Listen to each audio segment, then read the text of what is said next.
Chega mais nação, sejam muito bem-vindos mais uma vez, galera, ao nosso canal. Então já vai deixando aquele like maroto, se inscreva, ativa o sino. Vamos para mais um corte, trazendo as últimas notícias e atualizações do Flamengo nesta terça-feira, dia 16 de setembro de 2025. Mais um corte do canal da ESPN Brasil. A menos que o Cruzeiro, hein? São 2 jogos a menos? Deixa eu vou dar uma checada. Tem um jogo a mais que o Palmeiras. Tem um a menos que o Palmeiras. Que o Flamengo tem um jogo. Um a menos que o Flamengo. O Flamengo tem um jogo a menos. O Palmeiras tem dois. O Cruzeiro tem dois. O Palmeiras tem 2 a menos que o Cruzeiro. E o jogo do Palmeiras. 2 a menos que o Cruzeiro. Tem toda a razão, Os Tetra. dois confrontos. 1 ponto a menos e 2 jogos a menos. Até por isso, o Zinho disse ontem no programa que se o Cruzeiro não vencesse o jogo, ia ficar muito distante dos dois. E como esses dois perdem pouquíssimos pontos, seria difícil de alcançar até a 38ª rodada do Brasileirão. Você já coloca o Cruzeiro no mesmo nível de disputa? Se você colocar da seguinte forma, o Palmeiras tem que jogar contra o Flamengo no Maracanã. Tem que jogar contra o Cruzeiro no Mineirão. Tem se não me falha, também, né? se não me falha a memória. Mas, Não. Não? Não. O Flamengo joga contra Cruzeiro e contra Palmeiras no Maracanã. Sim. Não. Eu estou dizendo, o Palmeiras joga contra o Flamengo no Maracanã e contra o Cruzeiro no Mineirão, certo? O Flamengo joga no Mineirão... Não. O Palmeiras joga contra o Cruzeiro em casa. É em casa, sim? Na minha conta, acho que é em casa. O Cruzeiro é que vai pegar os dois fora. O Cruzeiro é que faz os dois fora. Perfeito. O Cruzeiro é que faz os dois fora. E o Palmeiras joga contra o que está na frente, que é o Flamengo, o jogo direto. Se você colocar na conta do Palmeiras uma vitória nesse jogo que falta, o Palmeiras vai se igualar, vai ficar a 1 ponto do Flamengo, perfeito? E aí, Sim. com a vitória no confronto direto, pode ultrapassar o seu rival. Contra o Cruzeiro, são 2 jogos de diferença. O Palmeiras tem que fazer 2 jogos em relação ao Cruzeiro. Então, eu acho que a briga está entre os 3, mas muito mais aproximada entre Palmeiras e Flamengo. Porque o Palmeiras desperdiça poucos pontos, o Flamengo não desperdiça nenhum, e o Cruzeiro tem feito um trabalho espetacular. A gente está vendo imagens aí do jogo do Flamengo contra o Juventude no final. Esse cruzamento do Saúl, Foscão. Hã? Esse cruzamento do Saúl. Não, isso é brincadeira, né? O Saúl dá uma bola que é para chegar na cabeça do debochado. É impressionante o Flamengo está passando... Tô sentindo falta aqui. Tô parado. Não, isso aí, calma, isso é no fim. O Flamengo está fazendo tudo tão ensaiado, tudo tão combinado, né? As jogadas fluem de uma maneira tão tranquila que a gente fica, às vezes, até pensando que o adversário é que não sabe... E o adversário não sabe o que fazer mesmo. Porque o time do Flamengo tem ótimas soluções. Ontem, o treinador do Cruzeiro disse que pela primeira vez na temporada saíram do banco os jogadores que definiram jogadas e definiram o jogo. O Flamengo, todo jogo acontece isso. Os caras saem do banco e definem o jogo, os caras saem do banco e resolvem, porque é um elenco incomparável. Não tem outro elenco na América do Sul tão bom quanto ao do Flamengo. Incomparável! Isso me ajuda muito, muito obrigado. Eu sei que o Flamengo vai jogar contra o Estudiantes, é uma partida muito delicada, uma partida muito difícil, pelo formato de jogo do time argentino, mas o Flamengo tem todas as condições de ganhar a partida. Estava olhando aí, foi esse jogo que o nosso apresentador falou que seria difícil. Foi aquele jogo, né? difícil foi aquele lá. Vitória. Aí a gente tá vendo o jogo do Palmeiras. O Palmeiras só tem o River Plate pela frente. Quem pensa... Aliás, quero falar uma coisinha para vocês. Na minha contabilidade, não sei na de vocês, o melhor jogo que eu vi do Abel comandando o time do Palmeiras foi aquele jogo sem público, lá na Argentina. Pandemia, né? Com os contra garotos. o River Plate. Que ele usou 4 volantes. Certo? Ele usou 4 volantes naquele dia. Patrick de Paula. Gabriel Menino. O garoto que está no Botafogo. O Danilo e o Zé Rafael. Esse foi o quarteto de meio campo. Se eu tiver enganado, vocês me pegam a escalação, vocês me corrijam, hein, se eu tiver enganado. E aí ganhou os moleques da base, saíram e definiram o jogo a favor do Palmeiras. Claro que a gente está vendo aí, o Felipe Anderson passa o seu melhor momento com a camisa do Palmeiras. Perfeito. Por quê? Não, Felipe Anderson, fala alto. Felipe Anderson está passando o seu melhor momento com a camisa do Palmeiras. A gente tem uma dupla de ataque, né? Que a gente está vendo aí do time do Palmeiras se complementando e o Flaco Lopes convocado até para a seleção da Argentina. Eu acho que tem muita coisa. Do Cruzeiro a gente já falou há pouco, do Matheus Pereira. O Flaco está surpreendendo muita gente, né? Sim. Porque até a mudança de estilo de jogo do Palmeiras beneficiou aquilo que ninguém até então entendia que ele poderia fazer, né? Porque antes o Palmeiras dependia muito de bola alta, ele centroavantão lá. Ó, como é que eu... Assim, deixa eu falar, assim... Dos jogadores que você citou agora há pouquinho, do jogo contra o River Plate, apenas o Zé Rafael não jogou. Patrick de Paula. Quem jogou? Patrick de Paula. Danilo, Patrick de Paula e Gabriel Menino. Os três. E Scarpa, Rony e Luiz Adriano. Não, o passe do Scarpa para fazer o gol do Matias Vinha.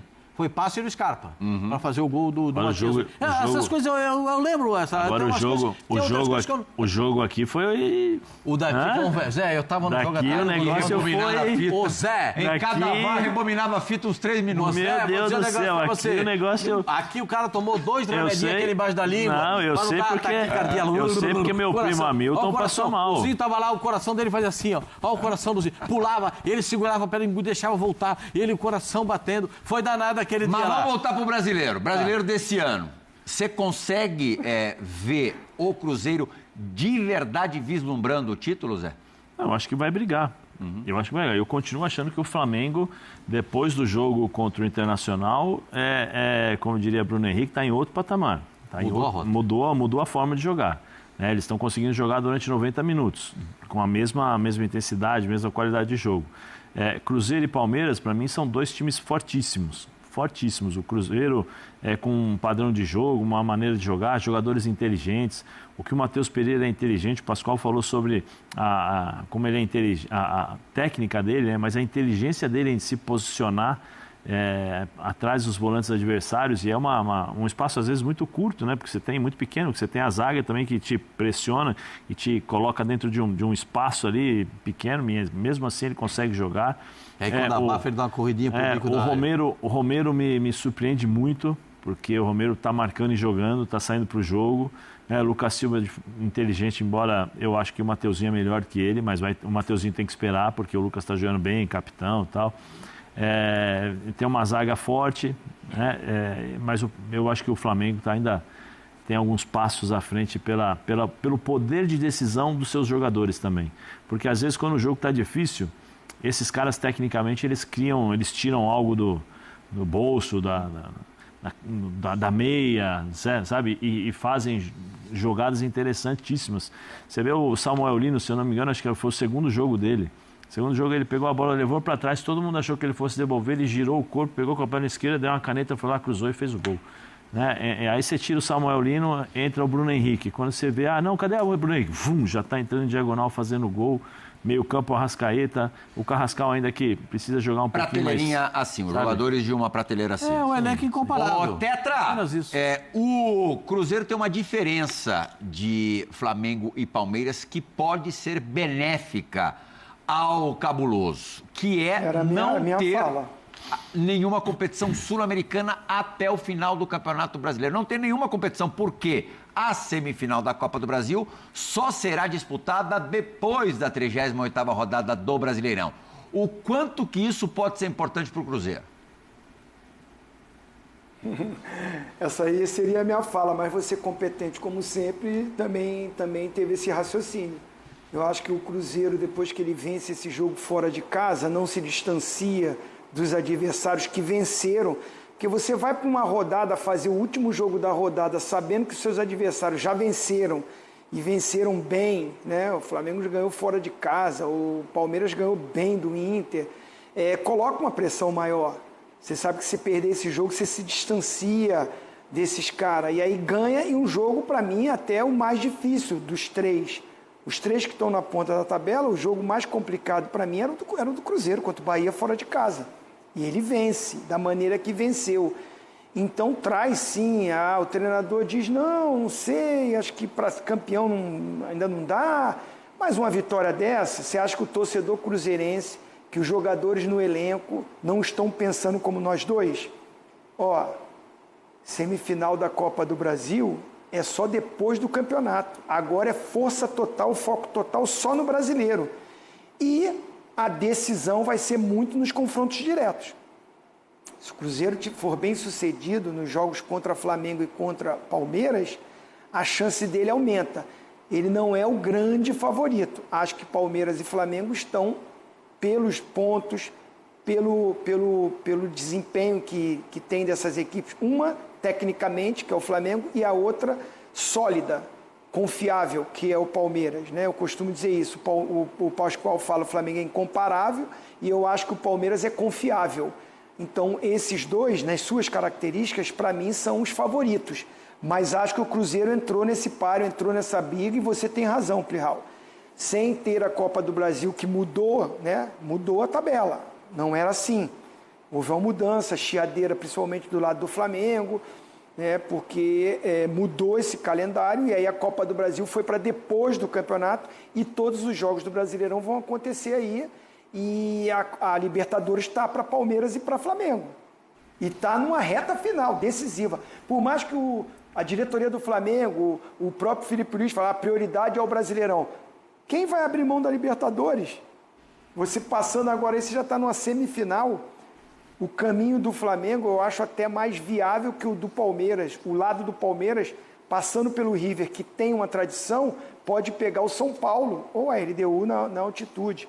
O Flamengo pode pegar o Vélez ou o Racing. O Racing é muito bom time, mas vive um momento mais ou menos no Campeonato Argentino. Se você for abrir aí a tabela, no Clausura, está lá embaixo na tabela. Não sei se está priorizando só a Libertadores. Ou seja, eu acho que Flamengo e Palmeiras vão estar focados também na Libertadores. Isso pode ser bom para o Cruzeiro. Pascalzinho, ó. Hoje tem cada jogão na Série B do Campeonato Brasileiro. Opa! Hoje tem Chapecoense e Atlético Paranaense. Dados pelo treinador desde a chegada ao rubro-negro. Cada vez mais com a cara de Felipe Luiz. O técnico vem alcançando marcas e desempenhando um ótimo trabalho, e já tem até chamado a atenção fora do Brasil. Mas a prioridade do treinador é continuar no rubro-negro e fazer história na equipe. Ele já tem conseguido mostrar o sucesso em campo. Com a vitória sobre o Juventude, o Flamengo chegou a 4 triunfos em território gaúcho esse ano. É a primeira vez na história que o time vence todos os seus compromissos no Rio Grande do Sul em uma única temporada. Além de ter quebrado um tabu de 28 anos sem vencer no Alfredo Jaconi. Em 2025, também deu fim a um jejum de quase 29 anos que não vencia o Bragantino em São Paulo. Também aplicou a maior goleada histórica no Brasileirão no formato de pontos corridos em cima do Vitória no Maracanã. Números que impressionam. São 9 jogos de invencibilidade. A equipe ainda tem o melhor ataque da competição até aqui e a defesa menos vazada com apenas 10 sofridos. É líder do Brasileirão e agora a missão é pela Libertadores. E com 47 gols... O que nós temos que pensar que são 180 minutos, onde temos que estar na nossa melhor versão. Existem jogadores que jogam e crescem muito na frente da torcida, existem jogadores que jogam melhor e desempenham melhor até fora de casa, então estamos preparados para enfrentar uma eliminatória, né? E sabendo que não podemos cometer erros nesse primeiro jogo para poder, sim, tentar fazer 2 jogos aí perfeitos para poder passar. A temporada de 2025 com Felipe Luiz tem provado que está dando certo para o técnico. E se continuar assim, a tendência é que o treinador alcance mais marcas expressivas. Antes de falar com o Venê, ô Pedrosa, aí tem o Diniz, quebrador de tabu, ninguém fala nada. O cara ganhou de 6-0 do Santos e só ganha quando faz mais de 3 gols. Exato. Olha que coisa difícil. Pô, ninguém fala nada. No dia seguinte teve pescaria e tudo aqui. Como ninguém fala nada?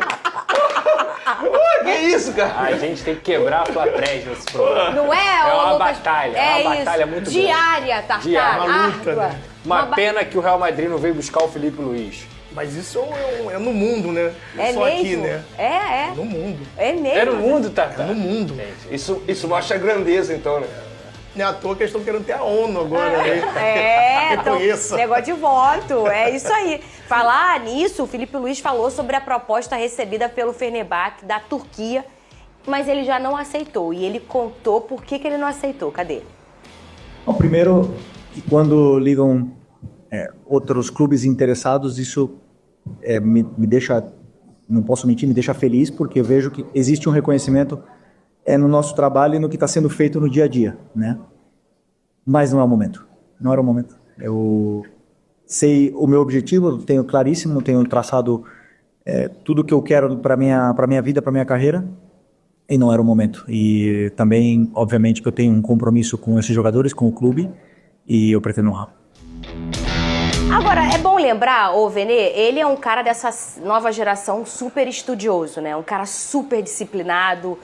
Nós já trouxemos, você já trouxe a informação que ele sentava ainda quando jogador para conversar com outros treinadores. Você vê que ele é um cara muito estudioso, mas é um cara que está começando a carreira dele, né?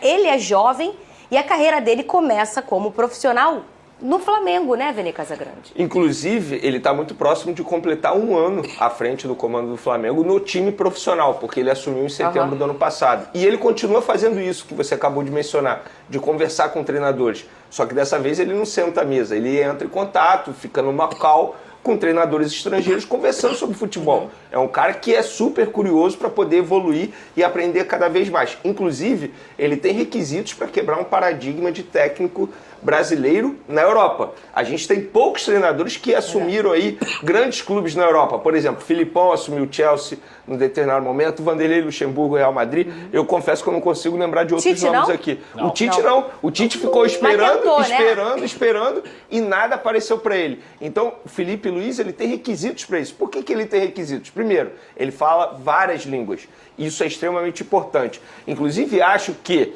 fazendo uma comparação com o Abel Ferreira, que é um cara que tem um sucesso absurdo no futebol brasileiro, o Felipe Luiz, na minha concepção, ele vai chegar um time europeu grande, de primeira prateleira, primeiro que o Abel Ferreira. Isso o Abel Ferreira chegar por conta da língua. Porque o Abel Ferreira, ele não domina uma outra língua. Ele enrola, entre aspas, o espanhol. Isso conta demais. Mas parece que ele estava estudando inglês também.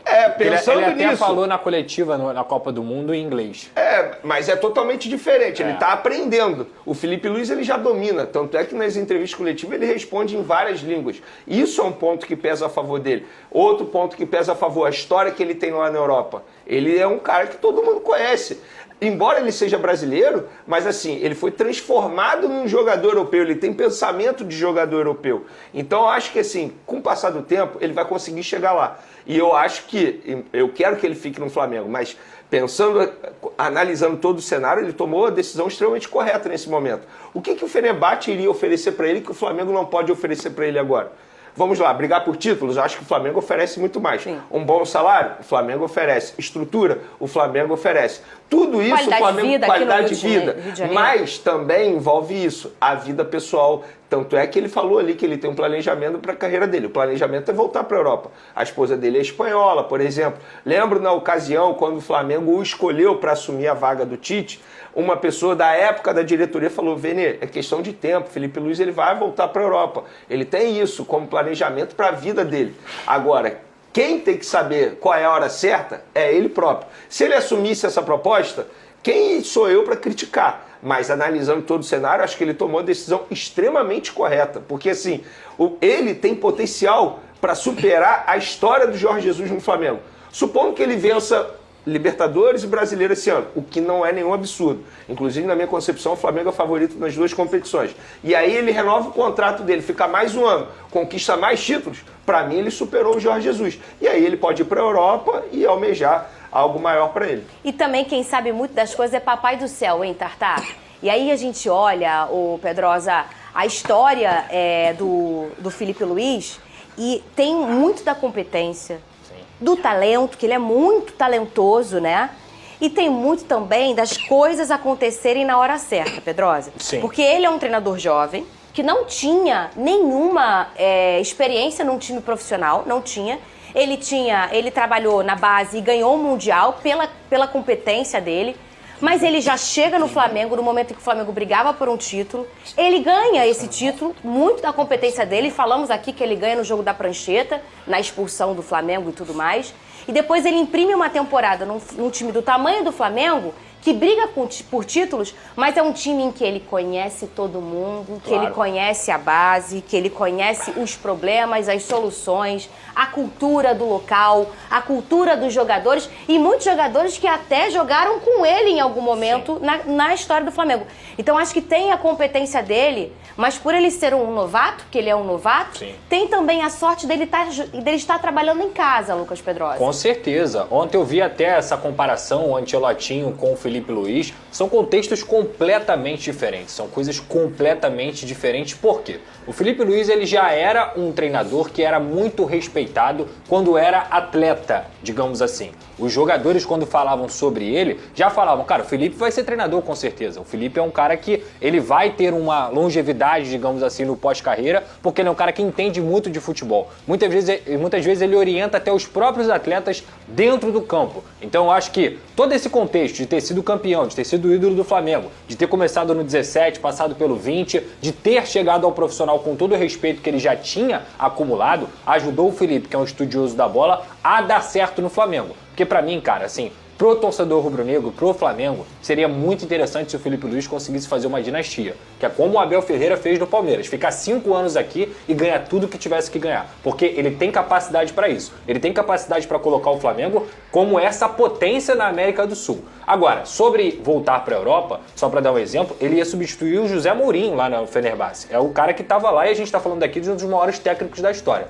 O futebol turco, principalmente nessa temporada, ele está novamente com um projeto de governo. O que o governo faz? Ele investe nesses 3 times, principalmente, o Fenerbahçe, o Galatasaray e o Beşiktaş, traz grandes craques, traz grandes nomes, para quê? Para dar uma maciada até mesmo politicamente no povo. É um projeto de governo. Como, por exemplo, acontece na Arábia, que o governo investe no time, nem sempre esse dinheiro é do Fenerbahçe, do Galatasaray e no Beşiktaş. Então até falava-se que o Felipe Luiz estava praticamente com uma carta branca para pedir o que ele quisesse, que eles estavam oferecendo até mais do que a multa. E isso é uma coisa que a gente tem que contextualizar, porque o futebol turco não é a primeira prateleira na Europa. Nem perto disso, passou por crise, mas nesse ano está fazendo grandes investimentos. Então o Felipe Luiz seria mais um.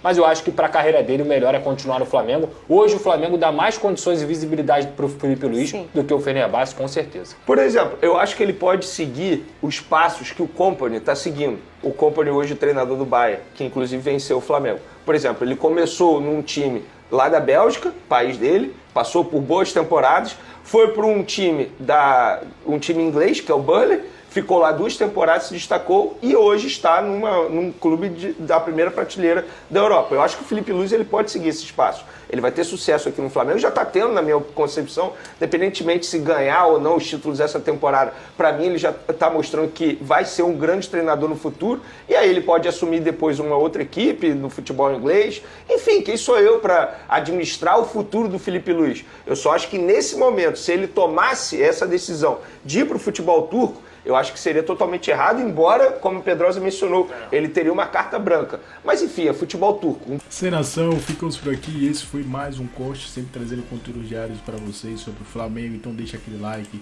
se inscreva e ative o sino, galera.